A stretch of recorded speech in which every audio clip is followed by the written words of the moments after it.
కేంద్ర మంత్రి బండి సంజయ్ మాట్లాడుతున్నారు. లైవ్ లో చూద్దాం. యూనివర్సిటీ ఏర్పాటు చేస్తామని ట్రిబుల్ ఆర్ నిర్మాణానికి 26,000 కోట్ల రూపాయల పైగా వాళ్ళు నిధులు ఇచ్చినాం.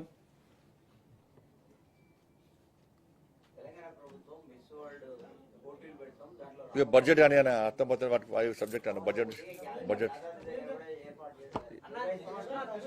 వివాదం కొనసాగుతుంది. కేంద్రం మధ్యవర్తిగా ఉన్న బీజేపీ ఏం పట్టినట్టు వ్యవహరిస్తుంది. ముఖ్యంగా ఏపీకి అధిక నీళ్లు తరలించకపోతున్నా కూడా ఇటు రాష్ట్ర ప్రభుత్వం పట్టించుకోవట్లేదంటూ బీఆర్ఎస్ ఆరోపిస్తుంది.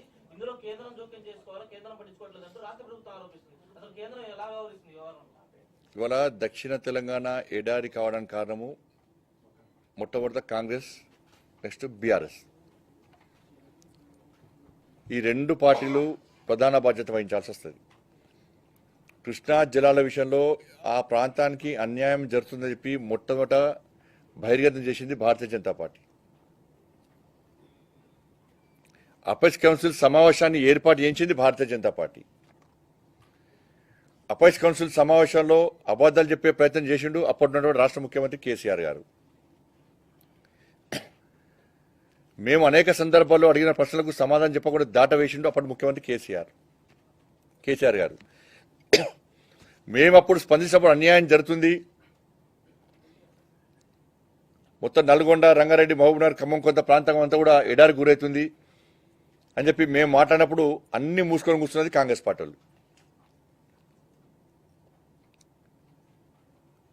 ఇవాళ తెలంగాణ రాష్ట్రానికి కృష్ణా పరివారక ప్రాంతమైనటువంటి ఆ ప్రాంతానికి తెలంగాణ వాటా ఎంత? 299 టీఎంసీలు, 575 టీఎంసీలు మన వాటా. కానీ అప్పటి రాష్ట్ర ముఖ్యమంత్రి ఆంధ్ర నాయకులతో కుమ్మక్కై ఏం చేసిండు కేసీఆర్ గారు? 299 టీఎంసీలకే సంతకం పెట్టొచ్చిండు. ఈ విషయాన్ని ఆధార పేపర్లతో సహా ఇద్దరి మధ్య జరిగిన ఒప్పందాలను పేపర్లతో సహా నేను బహిర్గతం చేసినప్పుడు అప్పటి నుంచి ఇప్పటి వరకు కనీసం అప్పుడు కేసీఆర్ దగ్గర నుంచి సమాధానం లేదు. ఫస్ట్ బీఆర్ఎస్ పార్టీ దానికి సమాధానం చెప్పాలి. 575 టీఎంసీలు కృష్ణా జలాలు తెలంగాణకు రావాల్సి ఉంటే వాటా ప్రకారము 299 టీఎంసీలకే కేసీఆర్ గారు ఏ విధంగా సంతకం చెప్పి పెట్టిండు, ఏ విధంగా ఒప్పుకున్నారు?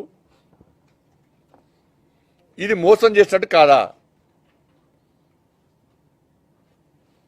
ఎస్ఎల్బీసీ ఇంతలో ప్రారంభించక పొడిగించడానికి కారకులు ఎవరు?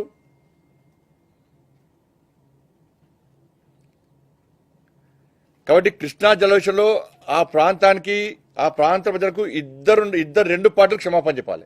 వీళ్ళు జల మోసం చేసాం. ఎప్పుడు రాష్ట్రంలో అధికారం లేవు. మేము కేంద్రంలో 2 రాష్ట్రాలకు న్యాయం చేయాలని చూసినాం.